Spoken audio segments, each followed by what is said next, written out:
Alrighty, hey everyone, I hope you guys are all having an amazing day today. Bitcoin is down just a tad, but that volatility is still going on, which means if you guys are doing some day trading or some swing trading, you guys are able to make a little bit of profit here. The goal for today is basically just to talk about what we have planned for this week. It's going to be a very interesting one. We had the holiday yesterday. The market seemed to have a pretty nice rebound after the Friday debacle overall. A lot of tokens are moving up and down, which is kind of interesting. Bitcoin dominance is going up. A lot of news to cover and potential PPI inflation data coming out pretty soon, which I think will be some great stuff as well. So let's get this thing kicked off. But beforehand, let's give Loki a little bit of a treat. One of his little favorite duck treats here. I broke it into fourth so he can actually have a piece at a time today. Yeah, very gentle not to bite the hand. I know. He's looking for the rest of it, but you can't have the rest of it. Just not yet. Good boy, good boy. Alrighty, let's get after it here, guys. Alright, so across the board today, you can see a lot of red. Bitcoin's down, BNB's down, XRP, Ethereum, stuff like that. Yesterday was very good. You can even see Tau down here, actually up just a teeny bit. If I can scroll, well, let me. There you go. Up 5%, which not too bad, right? As far as the rest of the market, though, you can see the last 30 days have been negative for a lot of tokens just because of what we saw with the tariffs here. And we haven't had too much new news on the tariffs, but what little news we got, I'll point that in here in a little bit. I'll talk about it here in a little bit.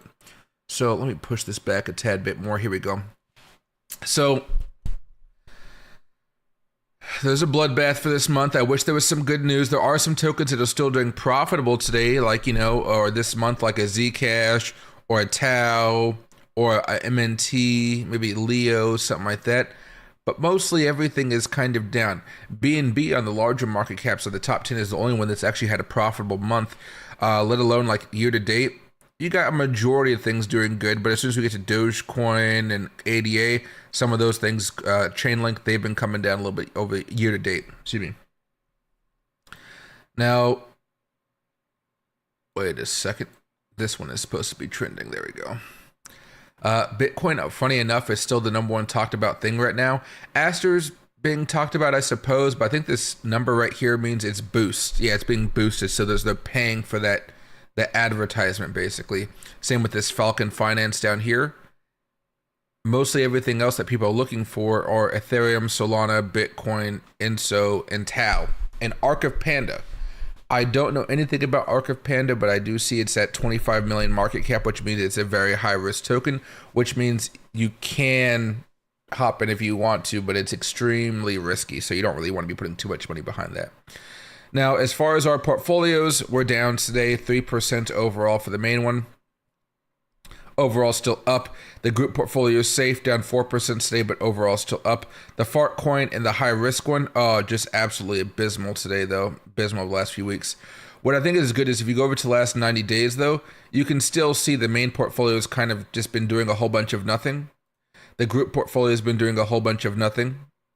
The fart coin one's been going down. That's the one that's just a meme coin. And the high risk one, that's just a bunch of high risk tokens. That one's been going down overall as well, which is not my favorite here. We still got tokens that are positive, but let me tell you, there's not many of them. The group portfolio safe still seems to be doing okay. The only things that are not making us money is Trump token, Pepe, and Bubble Maps. Everything else is making us money for the sophisticated tokens, the ones that everybody wants to go buy into, the ones that have potentials for ETFs in the next 5-10 years, if they don't already have ETFs, right? I was very curious today when I opened up the market and I saw everything kind of booming up a little bit more. The downturn's positive. It erases a 600-point deficit as investors try to shrug off the latest U.S.-China trade. Again, every time we have these dips, I think people are starting to understand that Trump doesn't plan on keeping these tariffs or these types of things, let's just call them things, for long periods of time. So if he launches tariffs against China, it's probably only going to last for a couple months if it even happens at all.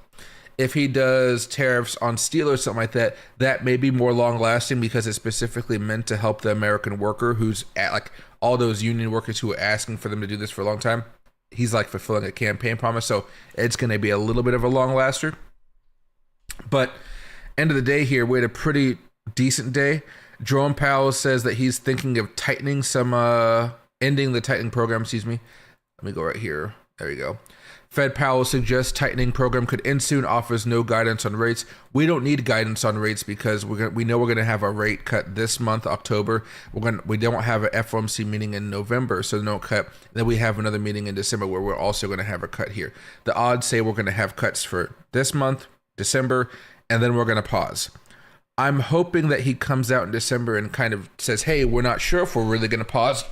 The economy is still going down, getting worse, slowing, and we feel like we need to be able to keep up with that, right? Maybe we can stretch this out to 4 rate cuts or so. Maybe 4 rate cuts for this rate cut cycle.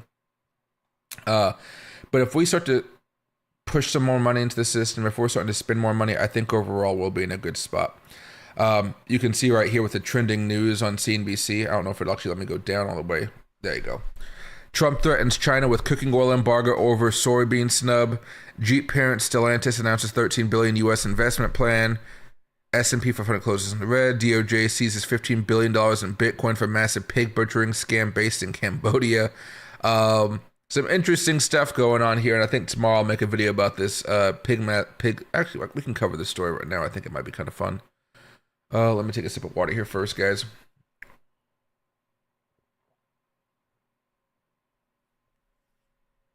There we go. Oh, also the Mariners one, which is a really good thing as well. Let me poke this up very fast.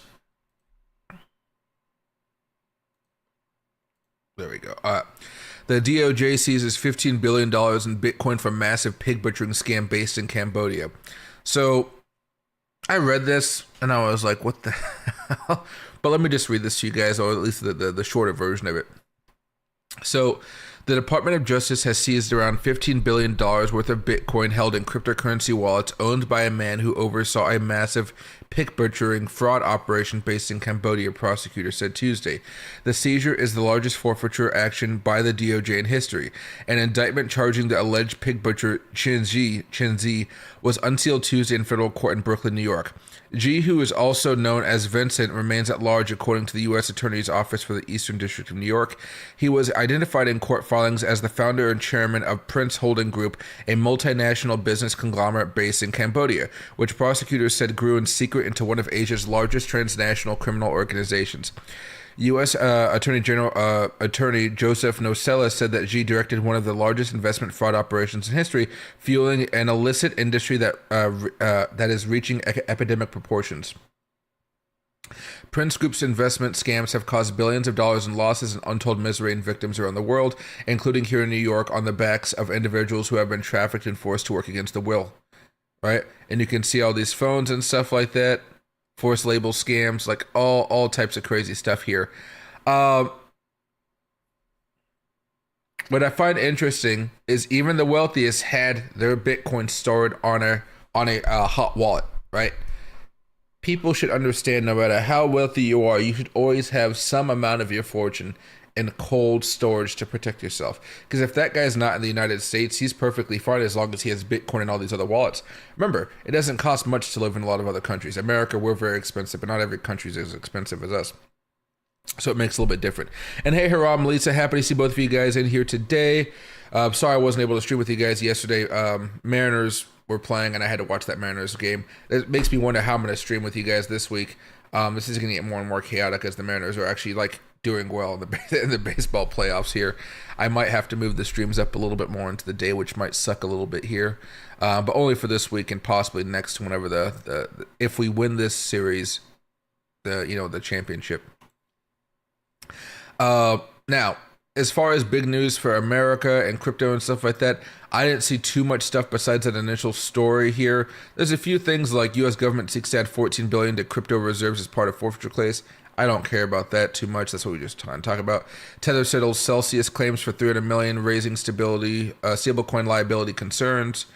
I think laws will be in place to protect them in the future. They have enough money to lobby Congress for sure. Brazilian stablecoin opens door to the country's double-digit yields. That is kind of concerning. When you have massive yields for a stablecoin, it makes me a little bit more concerned. Decrypt Bitcoin into 401ks. Republican bill seeks to turn Trump's order into law. This is something where, there's a lot of stuff that comes out of news here every day. The only one I really looked at today was like, oh, this could be very interesting. was Bitcoin into 401ks, where they're merged and not separate like we've been forced to see over the past few years. If we have a system like that, I think we have a long way to go still, but I think we're going to be in a much better position. And this was interesting. This is actually 3 minutes ago, so I didn't see this yet. Binance offers another $400 million to traders after crypto crash triggers record liquidations. So that'll bring it up to $700 million, I believe. Wow.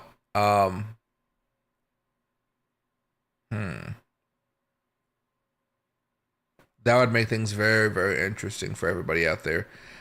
This also came out. No, this is a 3-minute read. See, this came out earlier. Laura Loomis stokes speculation over Trump Sam Bankman-Fried pardon. Is there anything to it? I would hope not. I would lose a lot. Like the crypto community as a whole, not just me, would lose. We would just be very angry with Trump. I don't want to say lose respect because a lot of people don't have respect for him. But a lot of people would be pissed off at Trump, and I think maybe a lot of you guys would be as well. I think he needs to do every day of his sentence for all the people that he harmed. And this was a fraud case. He said it wasn't fraud. It was 100% fraud. Fraud. A lot of these stories are all tied up together, like the Celsius one we just talked about here. I was actually looking at this a little bit earlier. Former Aptos Labs CEO Mo Shuk, I can't pronounce the name, launches $50 million fund to invest in cryptocurrency projects. You're still seeing a lot of these venture capital funds going out there and trying to buy stuff up. I'm wondering if I could actually approach one of these guys and be like, hey, I need $200,000 for my website. I will give you 10% of it, right? And then just use that to go gung-ho here and like make my website as good as possible. My website isn't updated yet though. It's being updated by my guy at this very moment. So you can see it's a lot different than what we've been looking at. You can see this awesome new logo that my guy came up with. Freaking awesome. But yeah, it's in the process of being fixed up. So yeah, it's in the process of getting put up. Okay, he's uploading it now. Sweet, that's awesome. We were just talking a little bit ago. This is a Substack by Mohammed El-Arian. I was thinking of just making this a members video where I just kind of add this into my weekly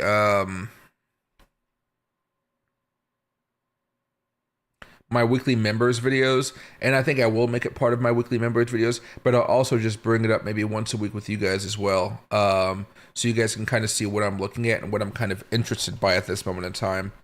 What I gotta do first is actually turn down this music in my ear because it feels very loud. Not even loud. I just want to hear what a specific song. I want to listen to Succession music.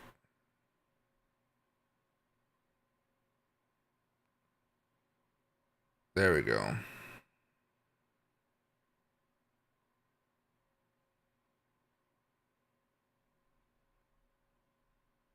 There we go. All right. Whatever song I was listening to had too many words in it, right? All right, so this is from Mohammed El-Arian. This is not mine. This is a Substack. This is what more wealthy people are looking at, I guess, nowadays. I like listening to Mohammed on CNBC, but I never really look at too many of his assessments and stuff like that. But I felt like this is a pretty interesting way to kind of see what's happening for this week and what kind of happened last week, in case any of you guys missed anything. When I make a video about this and talk about this type of stuff, you're probably going to see it on the weekends. So members, you guys are probably going to get it Saturday or Sunday. Everybody else probably Sunday, Monday type of thing. But it should be pretty interesting. So let me just read this here. So the weekly look ahead for the global economy and markets. A sharp policy-induced sell-off on Friday wiped out what had been a solid week for stocks.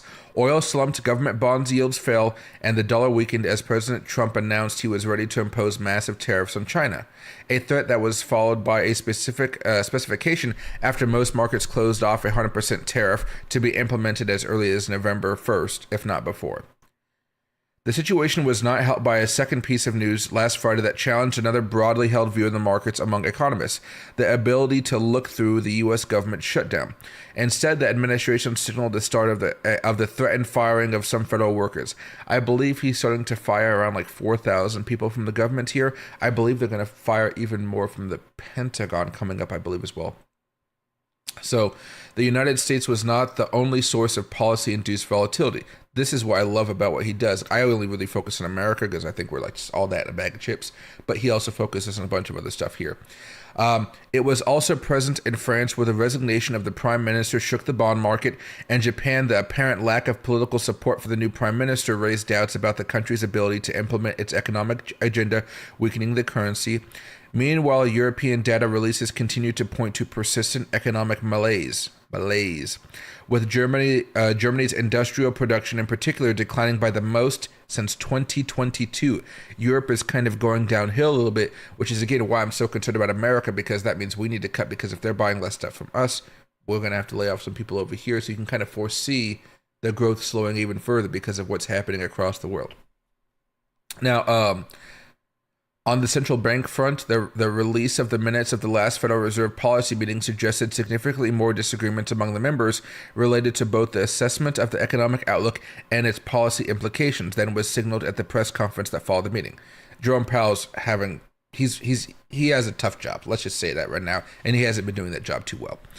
New Zealand central bank cut rates by 50 basis points above the consensus forecast of 25. Thailand surprised the other way, keeping rates unchanged. The major focus in emerging markets was on the U.S. backing for Argentina, aimed at calming the currency and bond markets ahead of this month's election. If you guys didn't know, I actually believe Milei, the president of Argentina, was here today to talk with Trump. Excuse me.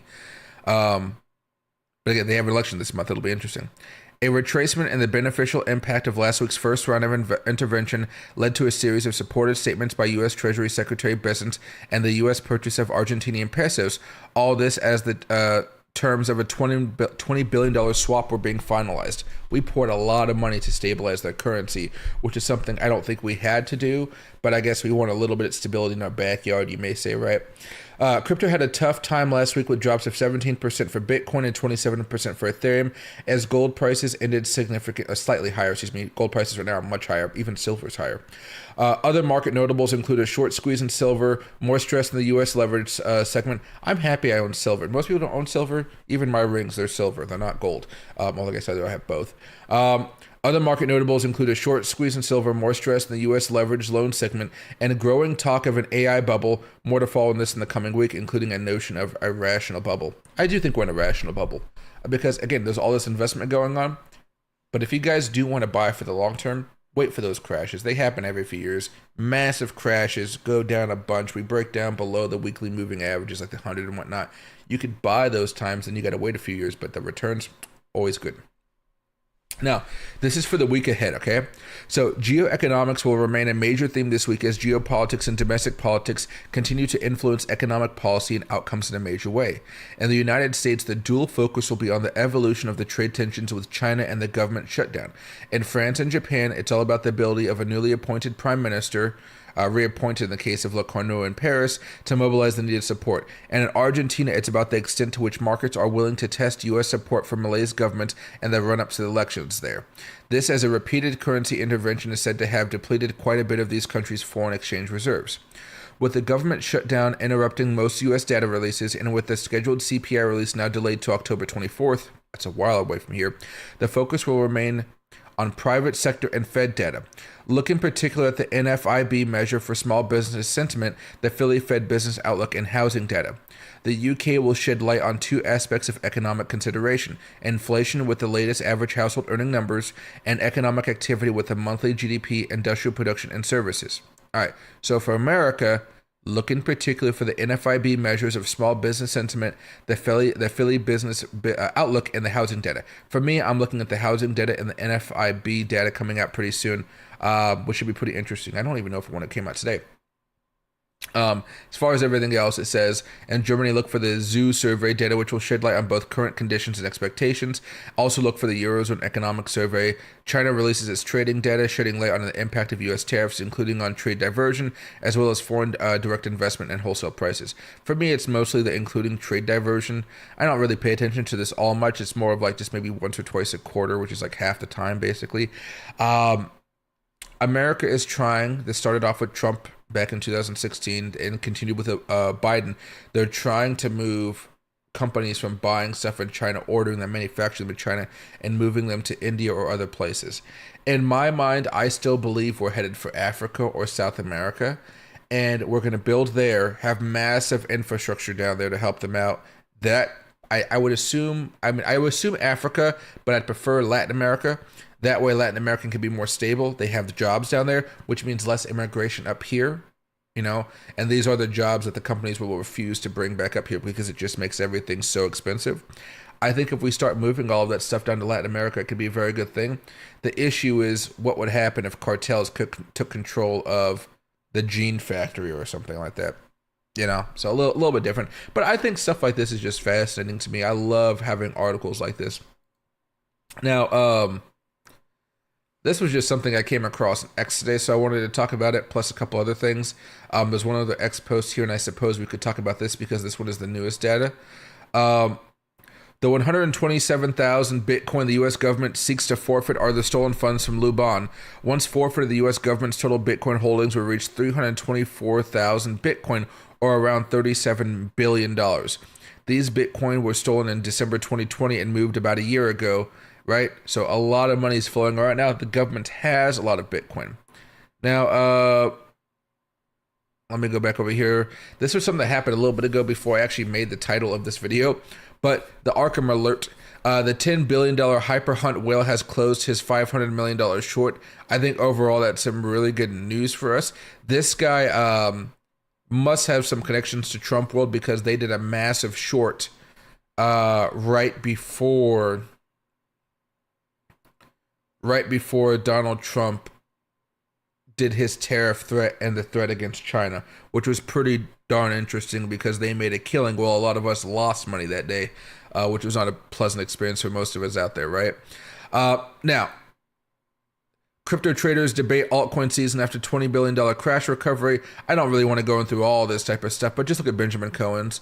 To those that keep calling for altcoin season, in order for altcoin season to happen, Ethereum needs to go to 5K and hold it as support. For Ethereum to go to 5K and hold it as support, it means Bitcoin also needs to go to all-time highs, right? So I think both of those things are possible, but because of what we've seen over the last few days, it's going to take a lot longer to get there, which means an altcoin season probably won't be coming in November. It'll probably be coming in 2026 or at best, at worst, at the earliest, December, which could be pretty interesting right there. One of the things I wanted to show you guys, again, go over here. The day trading still seems to be working out for us right now. I did some day trades over the last few days and I made some money off of it. The only thing was, so I made money off of this one right here, sold it at resistance right there, barely made it up there before it sold back down. I bought over here, I made some money as it went back up. This one was interesting because if you buy, you're actually buying right at resistance, right? So you can buy there with a little bit more of a concern, and I'll tell you how this burned me another way here in a second. So I bought this over here, and I sold it right up here. I did not sell it up here, unfortunately for me. I saw we had a resistance level over here. I wasn't as confident about it because of what had just happened right there. Okay. However, I didn't buy here because it was bearish. I didn't buy here because it was bearish. I did buy here, however. I had my stop loss right here. And then I proceeded to go out for the day and chill with some friends and run some errands and things like that. And what happened is, instead of going up and breaking out like I was hoping it was going to, because I thought we might get up here to the... if you look at the daily, there's like a 50-day moving average right here. Oh, there is no, what do you call here? There you go. Oh, 20-day moving average right here. I was hoping we might hit that, then I'd be able to sell. Well, it turns out we did not, and I lost some money on that trade. So, yeah, that one didn't work out, but I made up for it by this one because this one was also at a level of resistance. But I guess if you zoom out a little bit, this is a much tougher level of resistance than that little few minutes right there. And then again, this morning I was able to buy some up here. The signal came in at 4 o'clock. I was asleep. I actually woke up at 8:30 this morning, so I kind of bought right around here, and it kept on going higher, especially since we were breaking out above the support, the resistance, which I kind of liked over there. Now, unfortunately for me, I'm still holding on to it, so I may have to sell it here and eventually. But my stop loss right now is kind of around this level right here, 112. I haven't adjusted it really in a minute. As soon as I saw it coming back up, I was like, okay, this seems okay. But yeah, so overall it seems to be doing pretty well. These resistance ones killed me over the weekend, though. I was kind of upset about that. Yeah, this one was not my favorite here. Okay. Couple more things here. Let me get out of this one for now. Let's get out of all this news and stuff like that. So much stuff on my screen. So much stuff on my screen. So much stuff on my screen. There we go. I'm going to get rid of this trend line here because we don't need it anymore. Really, what you guys are looking at is a new order block. That's basically what this is. So the way I'm going to actually position this so we actually have that viewed for us or up for us now is just have it like that.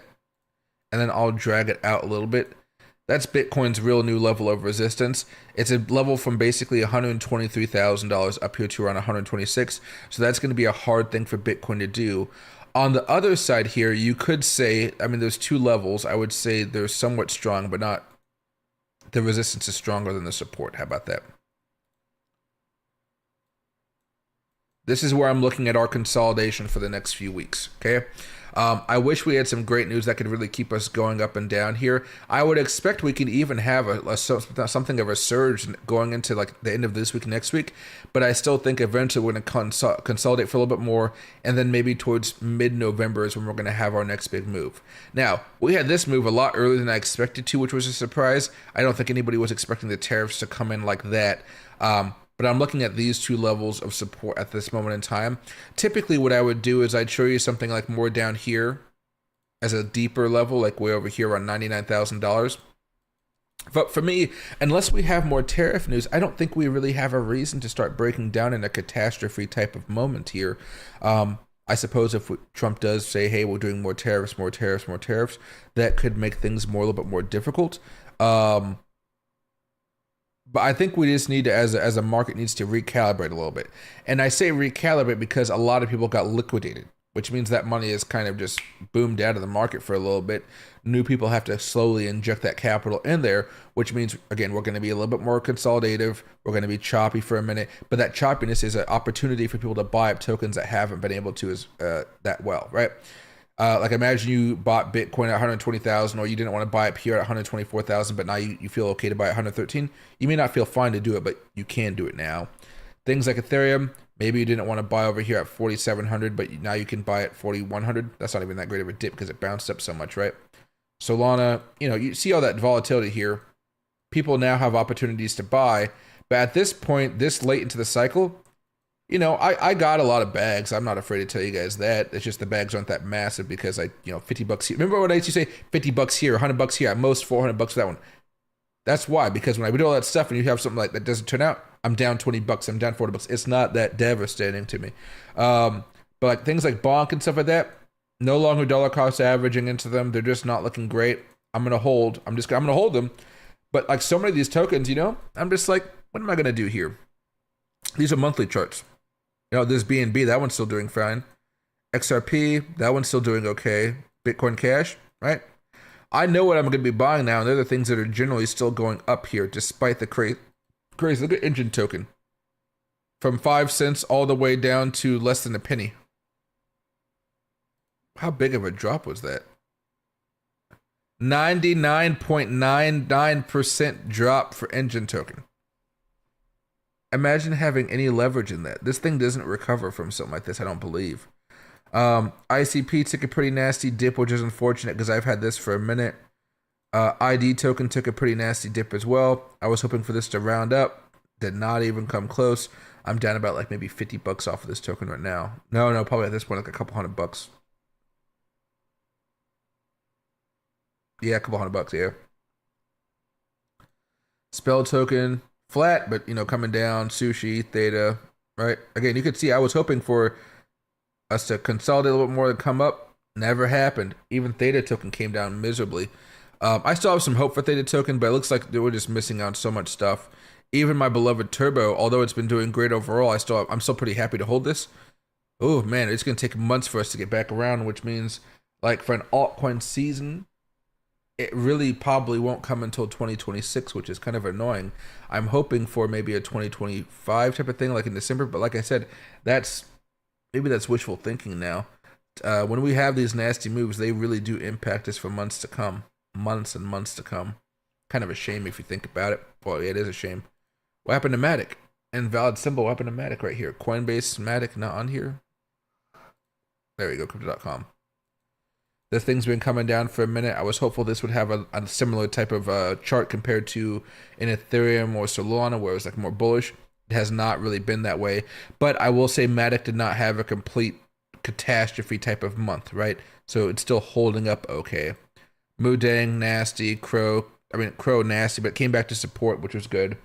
RNDR still coming down a little bit, but not terrible. So there's light at the end of this tunnel, but man, it's just a little bit more scared. A little bit more scared than I want it to be. Let me go over here very fast though, because if you look at Bitcoin very fast. All right, we're basically still consolidating. Not much has changed in the scheme of things. It's the altcoins where all hell is broken loose. Bitcoin dominance has spiked up. Now it's coming back down a little bit here, but again, we may still creep up more and more and more, which will be a little bit of a disaster. Because we're still waiting for that larger move, and I just don't know when that move happens. Maybe we have to build back up dominance here. Maybe eventually we reach this Fibonacci level, and then we come down hard. Typically, when we come into contact with it, we do have some pretty nasty moves. We just haven't come into contact with that Fibonacci level yet, and I pray we don't have to get back up to 75%. That'd be a disaster. Although I don't think we're getting back up there just because Ethereum and Solana exist, and those ETFs are really bringing in some new money. I don't know if you guys saw MicroStrategy on the daily. Right? Tuesday, whatever, Friday, right? It wasn't a complete disaster for them, which was pretty surprising. I was expecting something more of a drawdown, but I kind of think that actually helps MicroStrategy in the long run here. All right, a couple more things. Oil. Oh, God. Okay, there you go. Oil still coming down, which is very surprising. I was hoping that might make things a little bit easier for us. I paid $4.75 per gallon of unleaded gas, like the cheapest gas you could fucking find. Now I go to Chevron, not Arco, and I go to 76, not Arco, because Arco gas kills my car. But $4.47 is the average right now for the state. Right now, yesterday it was $3.08. Today it was $3.07, so gas is going cheaper right now, which I think is good. So that may actually lower inflation in the short term here. May actually help out some of the airline stocks too. But if I go over here and I do Washington, you can see how bad of a gas we are. And I live right over here, so we're paying we're paying a lot. We're paying plenty. But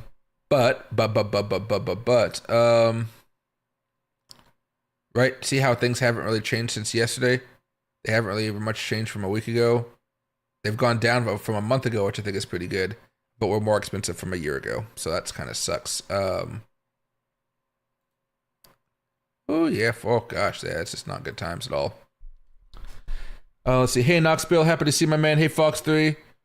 How high can silver can go high, quite high. Now I don't know an exact level, but just like gold, I think it can go much higher, because there's going to be a point in time where people just don't want to buy gold because it's so expensive, and they just want to buy another metal, and silver will be that metal, right? I don't know how many of you guys go jewelry shopping. I go in a blue moon, like I go walking through Nordstrom's or Macy's and stuff like that. I have a collection of stuff from David Yurman, and I love David Yurman jewelry.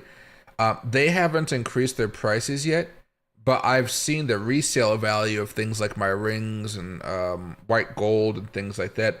I've seen those go up over the past few months, which has been kind of interesting. But I am pretty excited about silver, because silver is something I've owned for a long time. So let me just pull this up very fast. Silver. Right? This is the weekly chart. Now, don't get me wrong. Gold's been flying, right? Gold's been flying. But silver, it's kind of had this top for a while here. Right? Gold doesn't really have that. Remember, gold, during that time, it broke out. And it's tearing. But you go to a monthly chart. Let's just put a line up from 2000. Okay, 2000. All right. Now, let's go over back here to silver.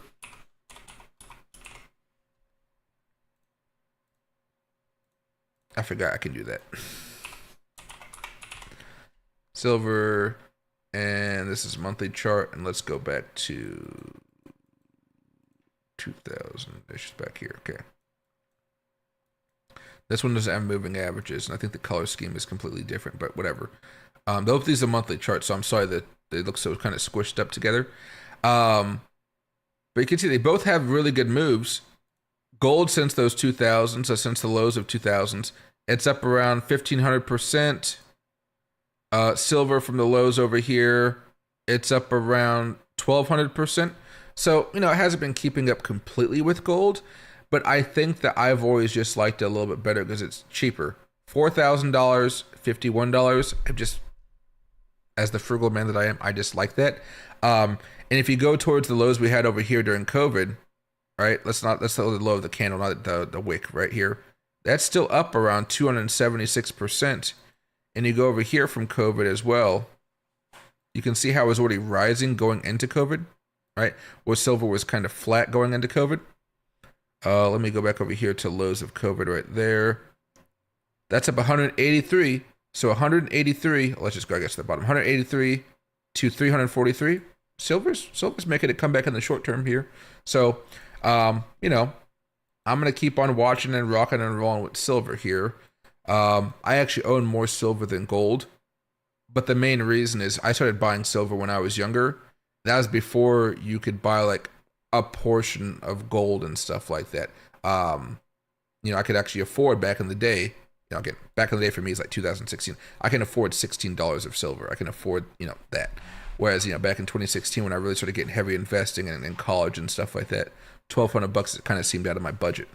Now you can there's mechanisms and ETFs you can do to get around that, of course, but like I didn't know, so I was just like, let me just buy the straight stuff. But yeah, I'm a big proponent of silver. They're just kind of both getting out of control right now, which is a little bit of a surprise to me. But it seems like they're going to keep on going. I don't see how the world is more stable next year than this year, the year after that. You know what I mean? The world seems to be getting kind of crazy, and most of the world seems to be kind of all over the place here with as far as this political drama. Okay, now oil's coming down. The dollar index is stabilizing right now, but it's been stabilizing for a minute. The rest of the market, Russell's still fine month over month. SPY's still okay. NASDAQ's still okay. Dow's still fine. They're all still fine, right? Everything seems to be okay. Oil may flush here, and if oil flushes down, oh man, this is going to be a super exciting time for us. Super exciting. All of the oil stocks that I love, but I've sold out over the years, as I've told you guys, I guess, plenty of times. They'll come down to a point where we can actually buy them and they'll be affordable again. These are great long-term dividend plays. So if you guys like to do dividends and you guys don't necessarily want to do just ETFs to kind of have a grouping of them, I would say buying oil stocks is a very fun thing to do. Schlumberger is already coming down with the oil prices here. You also have OXY, which has been pretty fun to buy up since it's been coming down a little bit too. These are monthly charts, so again, it's not like they've been pretty stable overall. There's one more over here. I think it's just ConocoPhillips if I can find it. There. Oh, nope, that's CVS. Here's ConocoPhillips, and there's also actually CVX right here, Chevron. So I'm really excited to see if I can finally buy some of this stuff up here because I've been waiting for a minute. Big tech is still doing fine. This is Intel. The government got involved with it, right? Big tech, Meta still doing fine. Microsoft still doing fine. We may be choppy, but we're still doing fine. Which I think is a very good thing for all of us here. These are the stocks that kind of keep our economy flowing right now. And if we don't have those things working for us, we're in bad shape. We're never going to get those moves we need every cycle. Everything is unbelievably manipulated. Let's see. We're never going to get those moves. Which moves? Yeah, it depends on which moves. We're always going to have the volatility. We're always going to see some spikes. I just don't think it's a broad market thing. I think it's going to be like more of a sector by sector type of thing from now on. LOI wants to become a millionaire fast. Looks like it's going to take me around 5 years at this rate. Not bad, but I'm already 25 and would like a wife. Yeah, so get that prenup ready, my man. I have a lot of friends that got married at 25. A lot of friends. And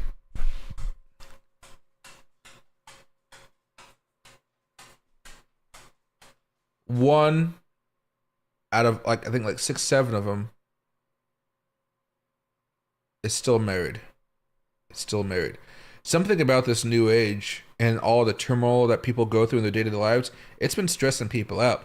I think a happy marriage, whenever I get down to that road, because I'm 31 right now, right? Um, I think it's going to rely on both parties to be focused more on themselves and like their in their individual community rather than what's going on out there in the world, right? You want a layer of financial stability, but like I don't want to have a wife that complains to me about Trump or Biden every day and starts critiquing politics. I don't want to have a wife that does that, right? I don't want to have a wife that how would I explain this? Who feels the need to talk about how crazy the world is, despite being right that the world is crazy, right? That's kind of how I feel about the situation. I'd be very like, here you go, Loki. Loki's looking for a treat right now. Okay, good boy. Yeah. Yeah. Yeah. He even gave a stretch for that. I don't know what makes a successful marriage at this point. I mean, the people that I know that are older that have successful marriages, some of them aren't even married. They've just been like living together. They have a family, everything. They just never got married, right? Some people, they have so much money, it doesn't matter. Or they have so much money, it's not worth it to divorce because it's just going to be a shit show for both of them, right? So very, very crazy, very, very hectic type of stuff, right? But I just don't know what makes a good marriage anymore. I'm still like having fun meeting people at the bars and taking them back to the house because I'm a single guy that has my own car, has my own house. That's a lot these days. Just wait till next year when I get my own hot tub. You know what I mean? I'm gonna enjoy my bachelor years while I can. Maybe accidentally have a kid along the way. I feel like an accidental kid would be so much better for me than having a stable wife than having a kid. It might be more rough on the kid, but I feel like I'd be able to give that kid more attention because I could just toss money at it instead of just tossing money at the kid and the wife. That sounds so bad though, right? Let's see. 267 in New Jersey. I wish, my man. A gas here is atrocious. Absolutely atrocious. You still got your Tesla puts? Man, Tesla's been very interesting. I don't know if they're going to have anything new coming out. I haven't really heard much day-to-day news of Tesla. Let's go over here. Tesla news. Tesla Cybertruck sales are flattening. I see a lot of these suckers on the road, and I'm surprised I see so many of these things on the road. But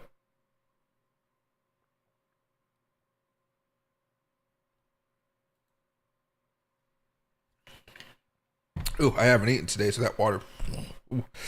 I'm gonna eat later on tonight, but I'm getting some salad with steak, like a salad with cut up steak on it. Tesla stock drops, blame GM. Tesla self-driving tech keeps being investigated for safety violation. So why is it allowed? Tesla crashes outside Miami Beach restaurant. SpaceX and XA are buying Tesla unsold Cybertrucks. You know what I mean? Like he's doing some crazy stuff, which is crazy, I guess. But like, I don't know. It's not something. I mean, I hold Tesla. It's part of my long-term portfolio. But I'm hoping it does something with robotics. But that seems like that's still years away. I don't think its breakthroughs are going to happen any day now, right? I wish I had some platinum in my safe. Not yet. Oh, I wish I had platinum. I wish I had platinum. I mostly just have like nicer watches nowadays. What are the most expensive things I buy? Again, I don't really buy too much stuff on the average day, right? I have nicer watches, and I don't mean like a Rolex style watches. I'm just talking about like decent watches. When I buy a watch, like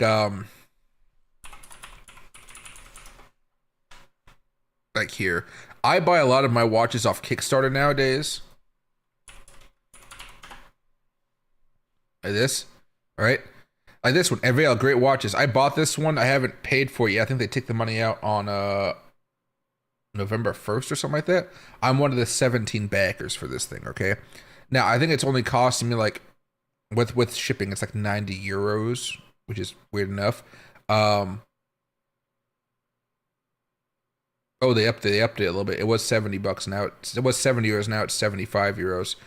Plus the 20 euro shipping, yeah, okay. So it's up a little 5. So I got one of the cheaper ones first. But Let me see if I can show this to you.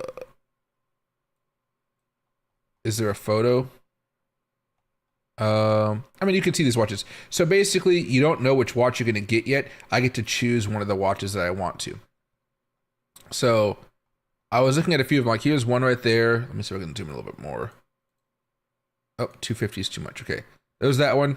It's okay.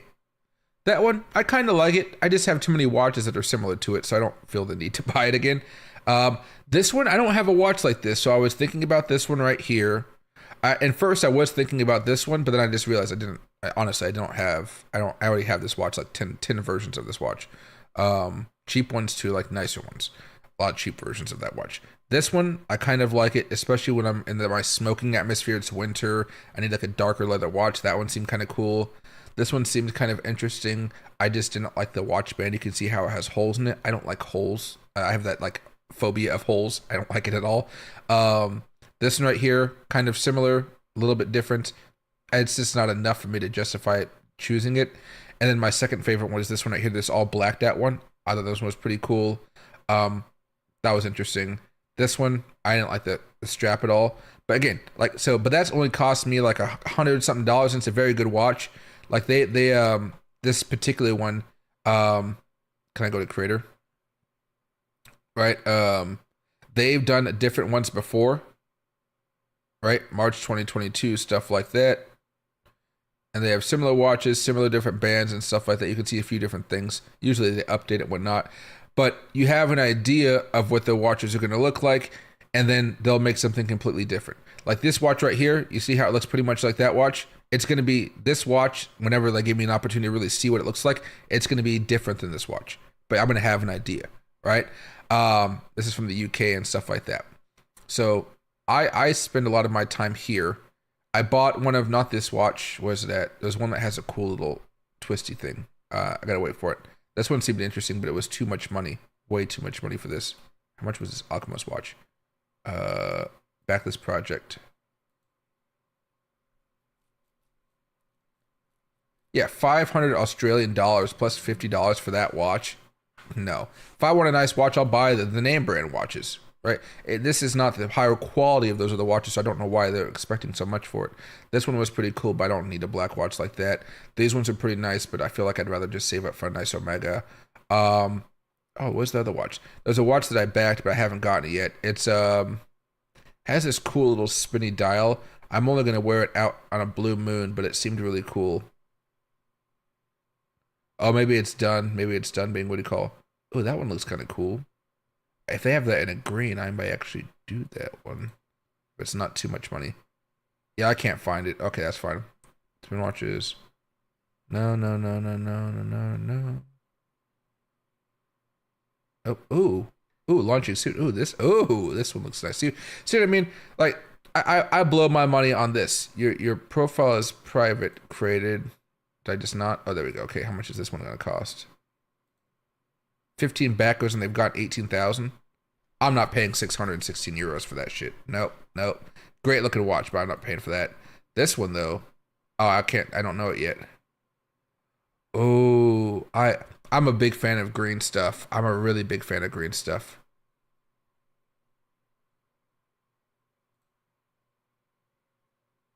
Oh yeah. Okay, that's yeah. Okay, that's cool. Okay, go back to crypto stuff and Tesla stuff. But yeah, sorry for the tangent. That watch looks great. But I don't have much platinum. Yeah, platinum's pretty interesting. I got lots of silver at 15 an ounce. Oh yeah, there you go. I have silver coins. I haven't done anything with them, but I was given them as a gift a long time ago by my grandpa, and I just haven't touched them. They're very nice. But those silver coins, ooh, you know. The only thing about jewelry is like you're paying for the craftsmanship and shit, and not that weight in silver. You know. I guess that's for sure. And hey, Shopmaster, what do you mean about UI path or UL path? What about it? Build that castle together? LOL. Spoken like a true progressive. Yeah, what do you call I am, dude, I am so greedy. I've just seen so many people like I've seen so many people get married and the finances just get decimated when they go through divorce. And nobody in my family has ever had, and I'm talking about going back until like maybe the last part of my family that had successful marriage that lasted years, and I mean years, was my great grandparents. And the only reason they stayed together was because religion dictated that they could not divorce. It would have brought like untold shame onto the family, right? Yeah, marriage to me is just such a weird thing. But you know what? I think I'm gonna hit that point where I want to settle down. I want to go do something. I'm just not sure when that's gonna be. Just not sure when that's gonna be.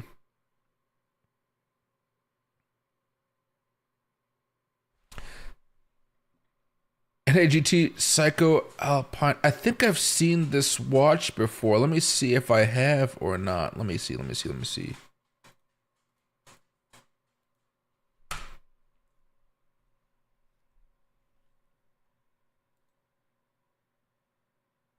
Ooh, that one looks pretty good right there too. I just want the gold. I don't want the gold right there.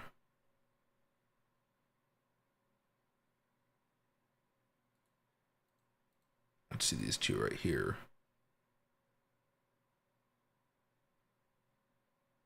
Maybe I'm just more of a silver person. They look nice. I just love silver. I'd have to get used to it. That's what it is. I don't have anything like this in my collection though, so it actually might just be worth it to have.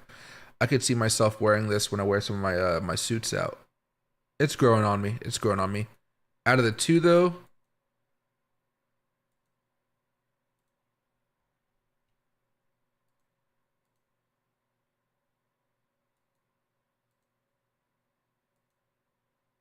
what is the...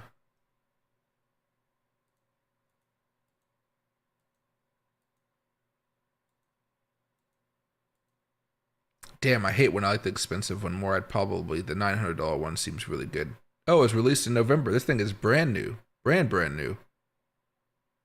This one, not brand new. Ah, okay. Oh, yeah. That is nice right there. Oh, I like the way they have the hands right there. I see. I gotta stop buying so much stuff. You guys know I've gone out like every night for the past 3 weeks or something like that. Close to it. It's not like I spend a bunch of money, but I on average, I probably spend like $40 a day. What's 40 times 30? I spend about $1,200 a month just having fun time, which, according to my friends, is actually not that bad. But for me, I feel guilty about it. $900 for a Psycho? Oh yeah. I mean, I like Psychos. I like the Grand Psychos. I like a lot of what they do. My favorite dial color is green. I just don't have many of them because they always try to look so funky. Like my least favorite watch band is the are these silver gold watch bands. I don't know if I can just find an image. These ones or these ones. I don't know why I can never like them. I can never like these things. I hope one day I do. I used to love these types of watches for my Apple Watch, but they just pull my hair out. They pull my wrist hair. I got a lot of hair. It doesn't look like it, but I got lots of hair, and it just hurts.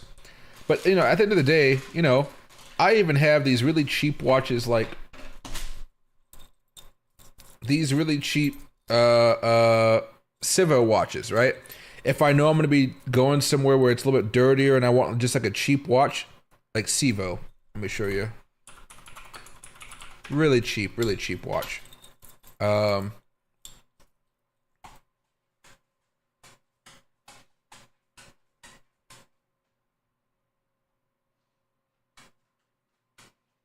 don't know which watch this is, but it's for men. I don't know why they don't have a men's section here. Oh, here you go, for men's fashion.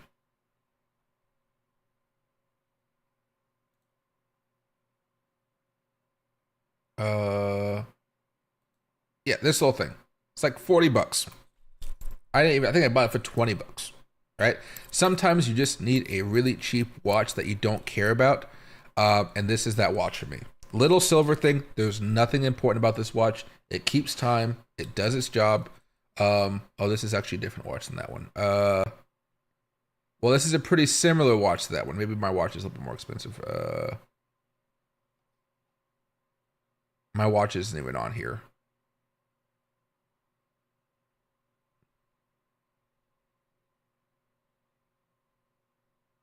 Maybe it's this watch. Just white. Yeah, it's this one. Still the same $40. Still the same thing, right? If they had it, they don't have they have a green version of this? I did not know that. That's actually kind of interesting. But yeah, I'm not going to pay much. I only have a few cheap watches, but they're very there's a reason you get a cheap watch. There's this, oh my god, it's so nice to have a cheap watch every now and again. I don't know why, but if I know I'm going to be scratching going hiking, I never wear a nice watch hiking. I never wear a nice watch on the outdoors. People do it all the time, but like I fall down when I'm outside, and like the environment's like. Have you ever been on like a boardwalk in Washington, like a boardwalk, Northwest Washington hike? Right? We have these freaking suckers.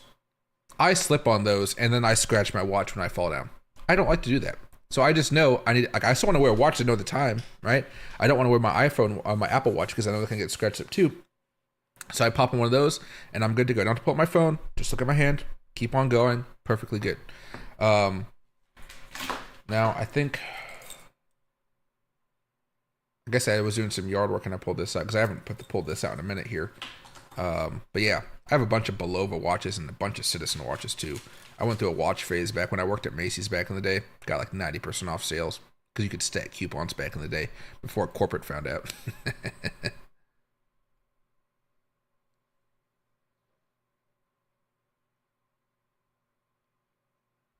I'm a hat guy. I got that custom one that says transitory. What do you call it? I have some custom hats. But they're made by this old black lady who goes to my I should say I say this nice black lady who smokes cigars where I smoke at. Let me see.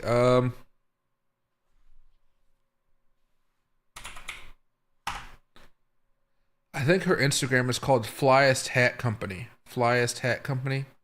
Oh, one of my friends was smoking a good stick. Good stick. Let's see. One of my friends is a cigar influencer as well. Let me see.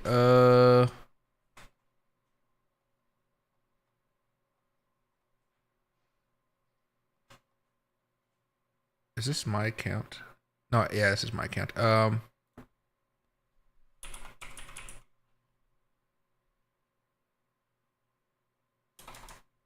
do you spell flyest? Oh yeah, flyest. Oh, flyest. Her name's Carlette. There you go. So this is a hat she made for me. So she toasted up. It has a cigar holder. So when I go to all white parties for cigars, I pull that up basically. She made it for me for the Rose City Cigar Festival. Has Ali over there. See right there? Boom. Look at that. Oh, perfect. It was great. And then she made another one for me, but I don't remember. I haven't worn it in a long time. Maybe this is it. I think this is it. No, I don't know. I haven't worn the other hat in a very long time. Like a very long time. So long that it's in my grandparents' house, chilling inside the box to keep it safe. Because these hats last forever. But that toasted one, oh man. So it's like a video type of thing. Okay. I don't know how this works out, but that's not the same hat. That's somebody else's hat. Yeah, that's not my hat. There you go. But yeah, so that's my hat, more flat, good. I should be able to pause here in a second. Pause.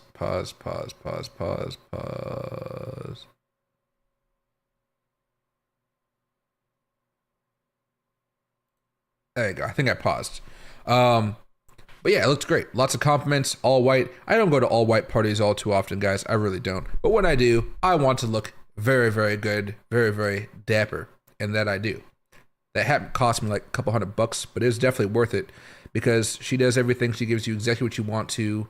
I like the little cigar holder and stuff like that. Perfect, perfect, perfect, perfect.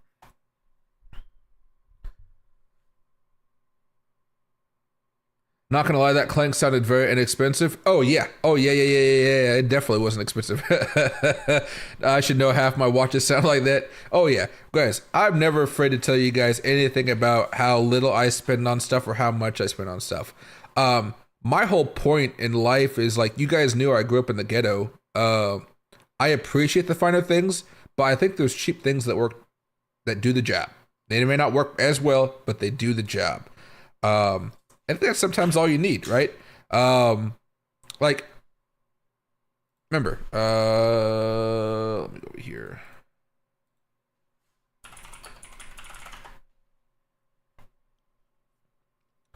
I see a lot of tech jobs in Seattle. You think a 100K job is doable with the cost of living? What do you think?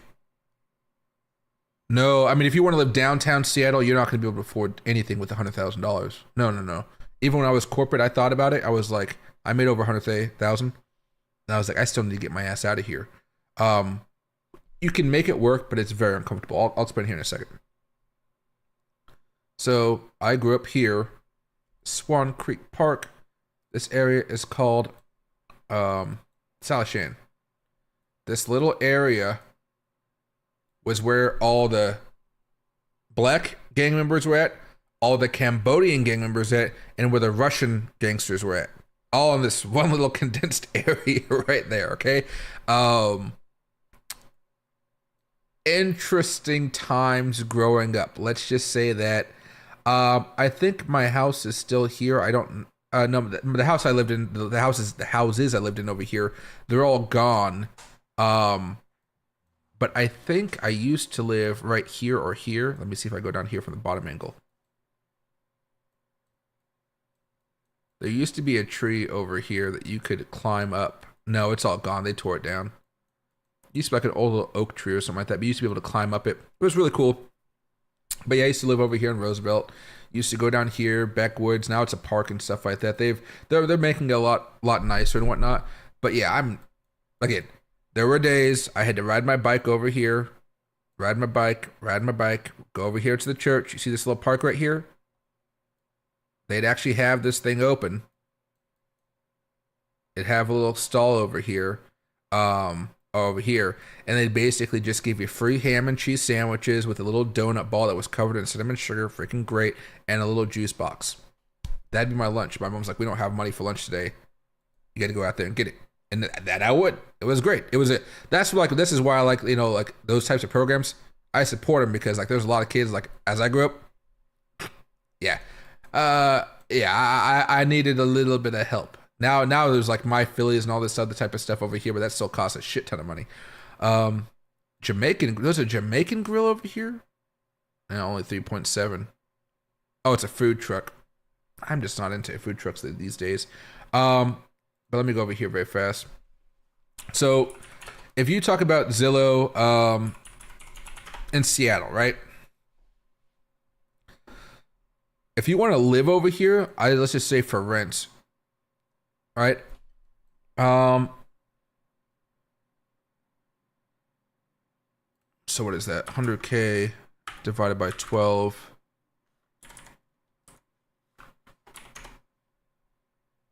Oh.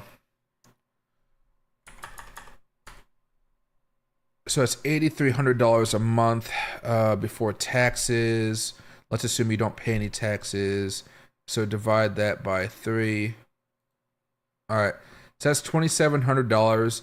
That's basically a budget, but your budget really should be close to $2,000 with that type of income because of how expensive everything around the area is. So for $2,500, you really can't get anything that I would consider nice. Yeah, it really depends on what you think nice is. Like, I need space. I need a place for my dog. So let me go over here, and let's say you're not going to get a house for that. Let's say maybe you're going to try to aim for that. And Your maximum for a month is 2,400. Let's just say 24 because that's the government gives me. And I say your minimum is 2,000. So you get like a nice little range there. So this right here, this is a nice little new apartment complex. It looks like. Does it have photos? Oh, it's a video. I don't like videos. You got a bunch of cool weight rooms, all that stuff built into here. Right? Nice little unit. It's that basically, plus the bedroom. I think it's like they said 500 square feet. 412 square feet for the one bath. So the one bedroom, one bath for 305 square feet. Oh, see, 509 square feet. Excuse me, is $2,100. If you want the one bedroom, it starts going up to 1,800, which is still in your range. 2,100, which is still in your range. Why is the studio so expensive for that one? So you got a decent one. But again, all of these are like 500 square feet, 525 square feet. They just don't make large ones. In fact, let me go over here and do this for you. Let's say you want 1,000 square feet. All right. This is the type of building that I would live in personally. Okay. These are the old buildings. Old buildings where they're kind of renovated. It's, you don't have the washer and dryer in your unit. But again, maybe that's something you really want. But you get like 1,100 square feet for $2,100 a month, and it looks like it's a studio. The one bedroom is going to cost you. The one bedroom's not that bad. Oh, but it's a square footage. So only the studio has the square footage. Interesting. One bedroom, one bath. Studio, one bath. That's interesting. Okay, maybe I wouldn't live there. Here's one for 2,200. This one actually doesn't look that bad. The Whitworth. Oh, actually, I know a friend that used to live here. The one bedroom is going to cost you 2,100, 2,200. That gives you 1,000 square feet. So when I look at stuff like this, I love older buildings. You can see those hardwood floors. Right. This is like verbatim what I used to live in. Even the one in Tacoma. You go over here to Bayside Gardens Apartments. Back when I started my YouTube channel, I was living here. See? Old. Look at those floors. Nice and wood. I had a view of the water. Like, and that, because I lived, again, like 45 minutes south of, like here, this is Tacoma. Right? That's over Seattle. You got to wake up an hour earlier. You got to commute, all that type of stuff. But instead of costing like $2,500 for a, it was like $3,000 if you want to get up there, for a waterfront view, old building with like 1,000+ square feet. You know, you're paying like $2,000. With this, only cost me like $1,500. $1,500. They don't have the photos anymore, but my car used to be over here. If you look at the old photos, my car is still up there. My little Ford Fusion. Continue to cite. Yeah, because I used to live right here. Not the high up ones. Just right there. Right there. Nice little view. See the water over there. And yeah, there's my Ford Fusion right there. See, it's still there. I can't zoom in to show you guys. Just let me zoom in like that. Accept all cookies. How do I do that? I was there a second ago. Yeah, there it is. Right there. That's my Ford Fusion.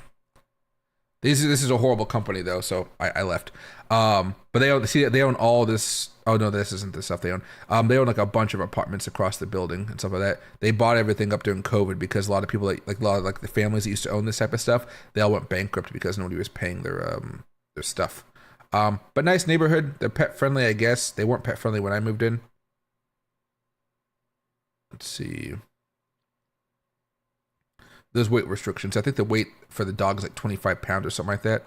But yeah, that's where I like to live. There are a lot of my friends that live up there now. Like I said, they live up in like a Mackenzie, Seattle apartments. You want to see what luxury is like? Where like if you want to spend your money, apartment size. Let's just say you want a 1 bedroom. Find your apartment. This is beautiful. Introducing total monthly leasing price. Oh, that's kind of cool. So it gives you all the fees along with the price. That's kind of cool. Okay. So you can see what you got. You got one here. And again, this place is booked out, right? You can see different floors and stuff like that. So one available on the second floor. The second floor. Funny enough, my friends live in 203. $2,400 for 420 square feet.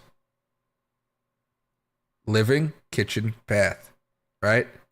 If you want the modern amenities, that's what you're getting. But you're also getting security out front of your building. You're also getting security inside your building. You're also getting a hot tub inside your building. You're also getting fire pits on top, which you have to rent the fire pits in order to use them, but you get access to them. Parking is like $400 a month each.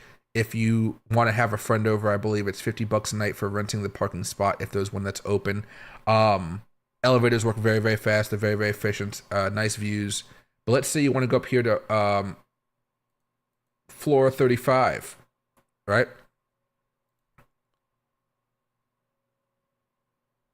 One bed, one bath, 620 square feet, 35th floor, so high up with the view. That's going to cost you $3,500 a month. Okay. Kitchen, living, bedroom, bath. It's yeah. It's there's a 3D version of it. You got the washer and dryer in the unit. It's like mine where you have to go downstairs in the basement and shit like that. But that's 620 square feet. I don't know if they have any that are larger than that though. 646. 1,000 square feet. Here's one. This is a lower floor. It's 2 bedroom, 2 bath, and it's going to cost you $4,100 a month. But larger square footage, I guess you would say. Estimated moving costs. Let's see. Oh, so that you got to pay some fees to move in. That's around $3,000 there. Because they have to put up the curtains and stuff in the elevators to make it non-scratchable and stuff like that. Yeah. I mean, I've always been used to kind of slumming it as far as where I live. Like now I live in a house and it's mine. I like it and stuff like that. But you tell me, like, if I'm going to live in a nice, expensive apartment in downtown Tacoma or the one I showed you, I'm going to choose the one I showed you guys every time. Like, maps, Tacoma. No. Zillow, Tacoma. Let me show you one more thing here.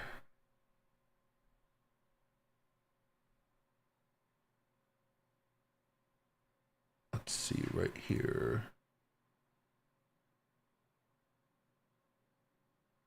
Oh, that's what's happening. Okay.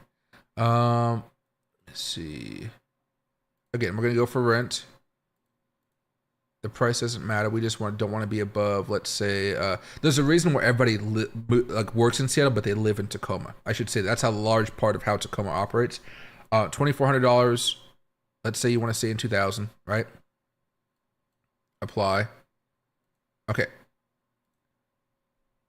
This is $2,200 base rent, 1,100 square feet.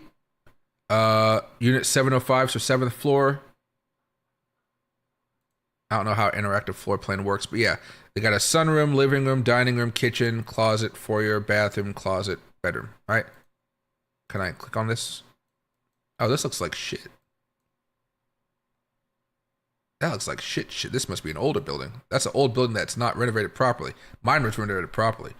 Let's see.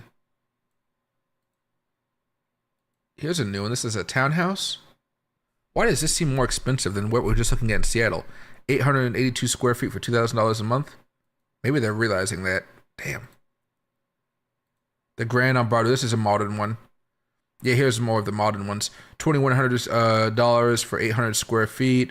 That's a nice one right here. This is the new modern ones. There you go. See the fire pits, you get a view of the water, but still cheaper than what you paid for your Seattle for the fire pits and stuff like that. They also have some good ones over here. I think it's called the Napoleon Apartments. I've only been over here once. Moraine. Oh, that's a house. Analog. This must be the Napoleon.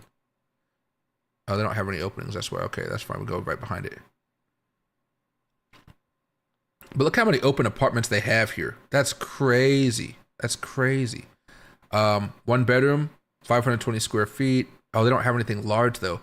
they're really squishing everybody in these days into apartments. They don't really have large apartments like they used to. They got lofts, but even lofts aren't as large as they used to be, right? So a little bit different.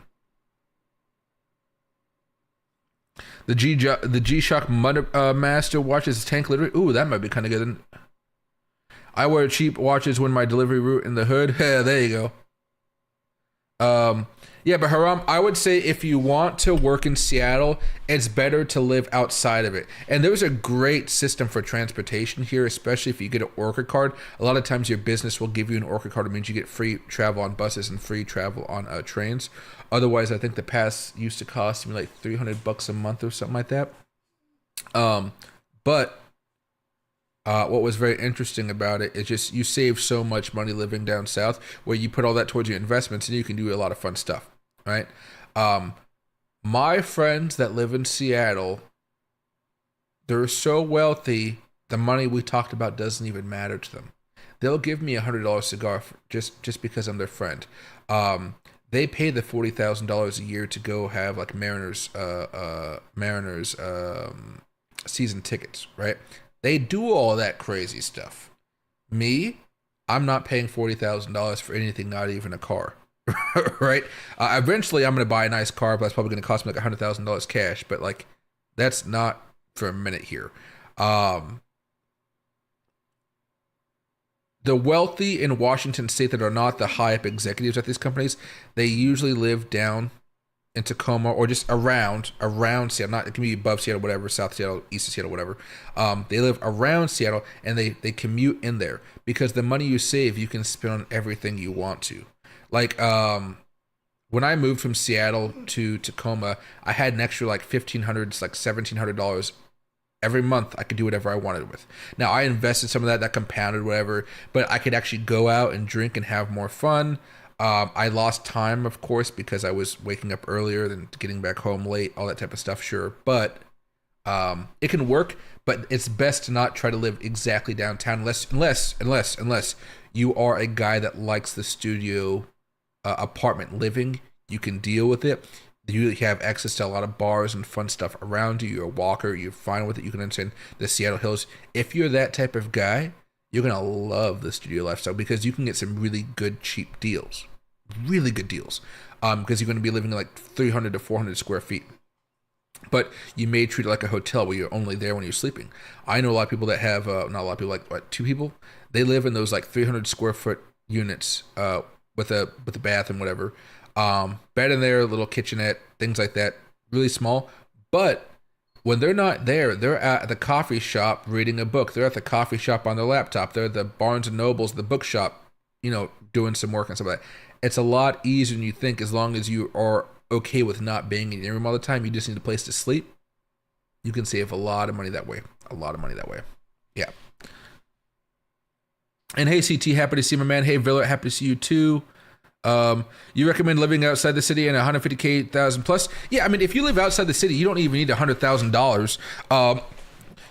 But I mean, you want to get honestly as much as you can. And Seattle will pay you more. The trick to Seattle is you have to pretend like you're very liberal, even if you're not.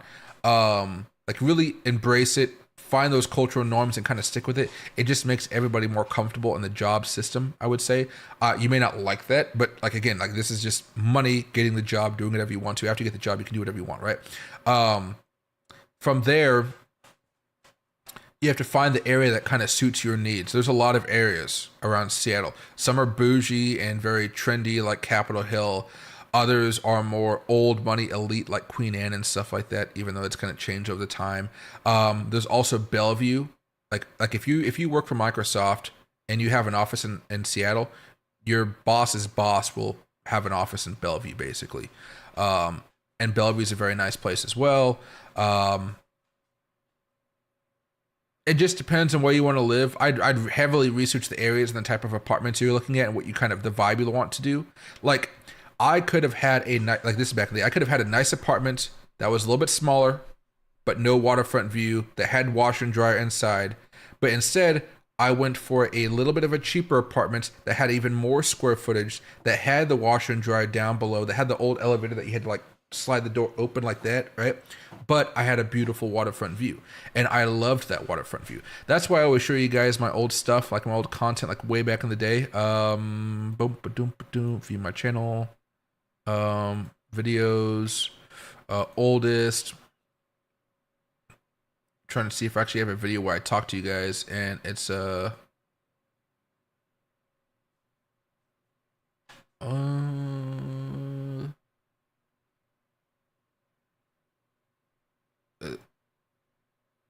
okay, here, fine, this is fine. So you can't tell, but you see that light way in the distance? There's water in between that and the island that's way back there, right? You can see how much room I had. Like, that's a whole living room. Like, that my living room is what people have to live in for the kitchen and everything, right? And then there's a dining room in here that I never used because it wasn't worth it. I had one bathroom, one bedroom, a massive kitchen. You know, I had that little orb thing. Like, remember I showed you that picture of like the side of the building where I had that little orby thing? That's how it was. I gotta use some teeth whiteners because damn, my teeth were white before I started smoking cigars regularly. A lot more whiter. But yeah, so a lot different. I just don't think I have anything. It'd be like an older stream, I swear, but all my old streams got taken away by YouTube. Like, all of my streams are gone. Oldest. Yeah, now they're only 4 years ago. And I wasn't that good at streaming back in the day, so I didn't have like the larger one that I had before.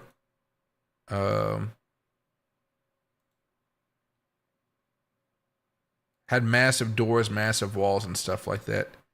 Oh yeah, I'm not even looking. I'm facing the opposite direction and stuff like that. But yeah, it does a lot of good stuff there. I'm making up to the West Coast, leaving from San Diego, visiting almost every casino and poker room on the way up to Seattle. I have a bunch of stops in Seattle area. Have to meet up. Yeah. What do you call? I'm always at the cigar lounges, that's for sure. I would say some casinos you're gonna like up here is probably Emerald Queen, Muckleshoot, Tulalip is pretty good. Snoqualmie is pretty good. There's lots of casinos up here that I think you're gonna like. What's it called? The Smoky Joe's, if you like bingo. Washington's very weird. All of our, I know you like to play table games, but all of our slots are basically built around bingo here and not like the regular slot metrics. So when you play a slot, you see like a little bingo card next to it, which is pretty cool. I would say Emerald Queen is a lot of fun. They have little ones called chips and stuff like that. I never really go to them. But the native ones over here are definitely different than everything else you're going to find around the country. Native ones are just special. But I would say my favorite are Muckleshoot, Emerald Queen, and Snoqualmie. The other ones are just too far away. Again, you go over here to maps to Seattle.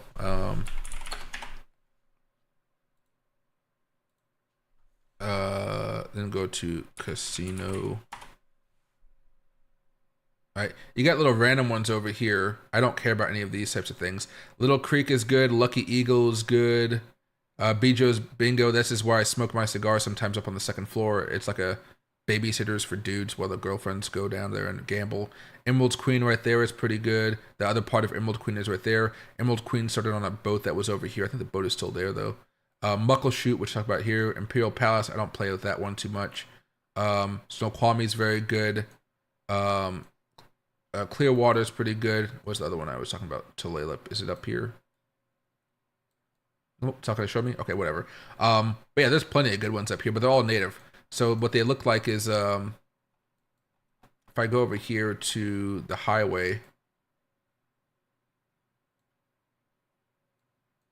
that's the casino right there.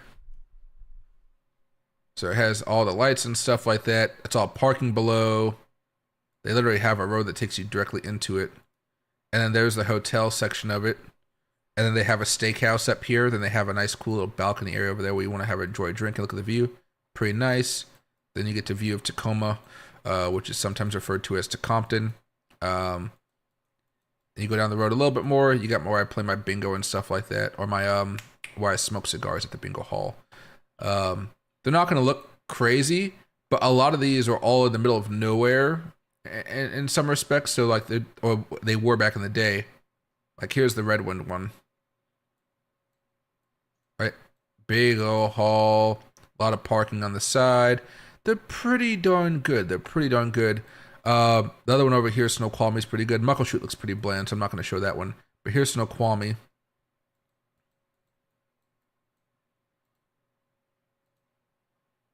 Oh, that's not going to show the final things that was being built up. But this is more of like you want to have a trip away from home and gamble for the weekend and enjoy a nice hotel room and stuff. You go to Snoqualmie because then you go over here to the falls are over here somewhere.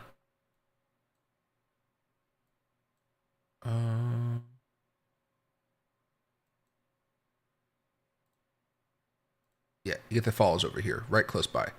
Really beautiful stuff. There you go. Looks really cool when the water's like overflowing and it looks like freaking insane. Or sometimes it freezes. Yeah. But yeah. So it's a really cool spot.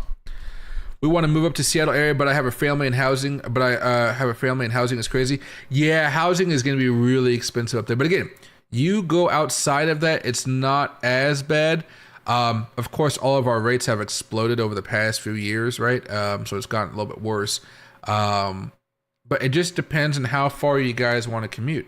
So for example, like here, map Seattle. Okay. I know people that commute over to Seattle every day, and they live even more south than I do. They live in this place called Graham. They live in these houses over here, or these apartments over here, these little condo things over here. And that's like over an hour drive. Like it could be up to 2-hour drive in traffic every day to get to work, 2-hour drive back, right? And these are just as expensive as these places. But this place is pretty much full up for the moment, for some reason. For the size. Same price. You're going to be paying the same price, but you're going to get more size down here. I should say that. What a lot of people do, don't knock it until you try it. It does cost a little bit of money. They save money by living over here, and they literally just take the ferry every day to work. You have to be on time for the ferry. You have to be on time for both ways, because if the last ferry goes, you're kind of screwed. You gotta, all the way back up here. But there are people that take the ferries over here. Like they live on Vashon, right? If I just drop on Vashon anyway, you see the houses over here, right? They have a certain charm to them, but you have to want to live in a house that's that style, old style, right? But they'll hop on here. They pay like $22 a day to go to work. Hop right over here. Go to downtown Seattle. They're there, right? Instead of paying for the ridiculous housing prices that you're going to see, like a Zillow housing, Zillow Seattle. Let's see. Okay. Let's just find a house that's less than 850,000. I think it's pretty decent for around here. There's tons of stuff. The issue is no townhomes, well, you maybe want a townhome. No condos, no lots, no apartments, no manufactured. All of a sudden, it's a lot less. So what are you getting for $800,000 downtown? Right? Price cut, 2,800 square feet. This is actually not a bad deal at all. 2,800 square feet, 4 beds, 1 bath. Why only 1 bath? I think that's why this house is so cheap, because people want more than 1 bath. But again, you have this little house. It's in a decent neighborhood right here. 690,000 right here. Townhome like that. 1,000 square feet for 2 bedroom, 2 bath. Right? Nice. Chill. 820,000. Townhomes. Townhomes and whatnot. Estimated monthly payments going to be around $5,000. Whatever. Hopefully there's no HOA fees. You go out of Seattle a little bit more though. See what I mean? Like 299,000. It's 1,000 square feet, only 1 bedroom, 1 bath. You're probably not going to want that house. You're probably going to want something a little bit nicer. Here's something for 469,000. Again, it's going to fix her upper. But I mean, this is like somebody's little mini dream home that they made, and they're just tired of it. They're going to sell it. They got barnacles up on the steps. That's kind of the area you're in. Nice, right by the water. If you like that type of lifestyle, cool. But what they'll do is they'll take the what do you call over here. Now, there's not even much housing available over here. That's a 585,000 for 1,700 square feet. Let me see if I can find something that's a little bit larger. Square feet. Let's say you want to have 2,000 square feet. That's going to be hard to kind of find. There you go. Over here, 850,000, 2,200 square feet, living in there on the waterfront. That's the house right there. Not that bad. Right, a little bit more modern. So if you wanted to spend the $850,000, you can do it right there. Sure, it might take you a little bit more time, but what you're getting is just a whole different vibe, right? Just a whole different vibe. And again, you go to 2,000 square feet. There's that one little unit right there that has the one bathroom, and you have to go all the way down here, right? Which isn't terrible, but it doesn't look that great. Oh, again, only one bath. Those one bath houses are very hated here for some. I can completely understand. If you got a family, one bathroom is not going to suit everybody in that house. But again, you know, you go out here, you take the ferry. They show you the ferry routes over here, right? Little ferry routes. Here's one. Let's say you want to be really close to the ferry. $360,000, 2,000 square feet, one bath, 4 beds. You have that house. You're like a 5-minute drive from the ferry, if that. Then the ferry probably takes a half an hour or something to get over there. But that's a lot less of a commute than actually, like, it's faster to do that than live over here and drive through there in rush hour. But that depends. Like, are you gonna, like, do you really want to live in Seattle? Are you just working in Seattle? That type of stuff. Schools over here are better than the schools over here because it's a big area. But if you like private schools are good, but private schools are expensive over here. All that type of stuff. But yeah, crazy how like people would. The ferry system is legit here. Like, we have some big ass ferries and they work all the time for the most part. And they do a really good thing. That house would be $85K in Louisiana. Oh, trust me, dude. I know. We're crazy up here in Seattle.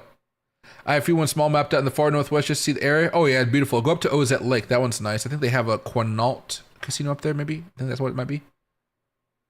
Yeah, Michael shouldn't still call me my stops that I was excited about. I'm just a poker player and advantage slot player, so if you remember from Vegas. Oh, yeah, I remember that. That was a fun shot. You taught me a lot about those slots. Let's see. I have a lawsuit coming to end from a plumber caused house fire. I'd like to purchase 1 Bitcoin with leftover. What would you do? I'd put the money in some type of earn program, or not even that, just some type of low volatility dividend program. And then I would buy it once Bitcoin goes through a full crash type of mode cycle. If you're looking to do that for the longer term. If you're trying to do something short term, you can do that. But like, you know me, when I think of like, if I have a large chunk of money and I'm looking to invest, I wait for it to break down below that 100 or the 150 weekly moving averages. I buy it, I leave it. My average for Bitcoin this cycle was $22,000, right? And now look at Bitcoin. As much as it's crashed, it's still worth a lot more than freaking $22,000. So that's the way I like to do it. Now Bitcoin, when it's down as low as like 15,000, it was like I started buying from my dollar cost averaging around $26,000. But the average, you know, you let it sit for a few years. Again, this is 2022 to 2025. That's the way I like to play it, because if I would have bought back in like 2021 when we were kind of close to all-time highs and stuff like that, I'm buying at like what, $70-something thousand, $60-something thousand. Now it's still up quite a bit, but like, me just waiting the extra 2 years or something like that, I feel like it made, you know, that was better investment if you ask me. So I would say try to find some dividend play that can make you some money, something that has some good volatility. Copy Warren Buffett's plays. He's not too bad. Maybe find a dividend play and not a dividend ETF play. And just kind of let it sit, kind of let it wait for a while, let that money kind of move around, do its own thing. And then once you see Bitcoin start to drop, that's when I'd go in there and buy a Bitcoin. That's when I'd go in there and have some fun with the market. Now, it'll take some time, but like, how do I say this? The next bull market that I know it's going to be years away, right? Then you sell that same Bitcoin for a lot of profit. You put some more money back into Bitcoin, Ethereum, and those larger market cap tokens, right? Then you have some money that you can do whatever you want to. Maybe you want to put a down payment on a new house. Maybe you want that new car. Maybe you want something, whatever. Maybe you need to pay for your kids' college, whatever. That allows you to have some side money, but you also still invest in the market, right? So you kind of move money around fluidly a little bit more. But yeah, I'd basically just put it in something stable right now, some type of ETF that gives you some decent dividends that like Warren Buffett approves them. ChatGPT will tell you all that type of stuff. And then from there, pull it back a little bit. Pull it out once you see the Bitcoin start to crash. And then from there, you can kind of push that stuff in there a little bit more. Yeah, Tyler, yeah, the houses up here are just insane, man. After I leave to Lalip, I plan to use the ferry from Fort Casey to Port Townsend to get to the northwest easier. Oh, yeah. Port Townsend's beautiful up there. I got a friend that lives up, no, I don't know. Do you live in Port Townsend? No, I think Port Townsend's a little bit more to the west. Where did he live in? It's up the Strait of Juan de Fuca. No, not the Strait of Juan. Not the Strait of Juan de Fuca. No, that is the Strait of Juan de Fuca, isn't it? Let's see. That's the Strait of Juan de Fuca. I know it. I know they call it the Slahelish Sea. Port Angeles. You are going to Port Angeles, right? Let's see. No, Port Townsend. Port Townsend. Oh, okay. I have friends live in Port Angeles. He smokes cigars a lot with me. Port Townsend's nice over here too. You could even make your way up to Canada if you really wanted to. My sister's up here in college in Bellingham. She seems to love it up there.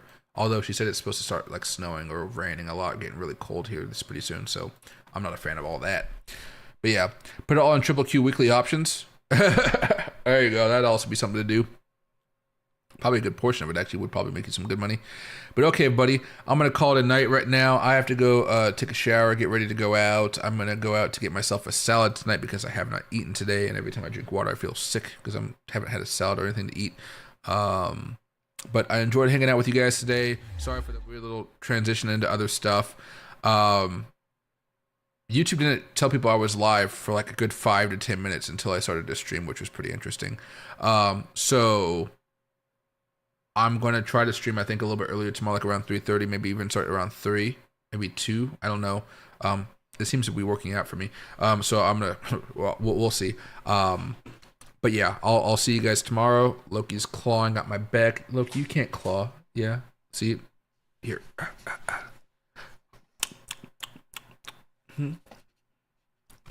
What? You see how he snaps when he tries to do it fast because he knows I'm not looking? He doesn't think I'm looking, but I can see myself in my reflection. You gonna be good? Good boy. There you see. Yeah. Okay, there you go. All right, everybody. See you guys tomorrow around 2:30, 3:30, 4:30. No, not 4. Like 2:30, 3:30, something like that. I'll have another stream, and we'll kind of go off all this news. I'll try to make it a little bit more structured and stuff like that as always, but keep on using that day trading strategy. It seems to still be working pretty well. Just remember, if you have a big level of resistance, hold off. And also, it just works a lot better when the 4 hour and the daily and the weekly momentum is all going up. Right now, they're all going down, which means this is even more of a rough time to be using that strategy, but it's still profitable, right? So see you guys tomorrow, and again, have a wonderful rest of your night. Thanks.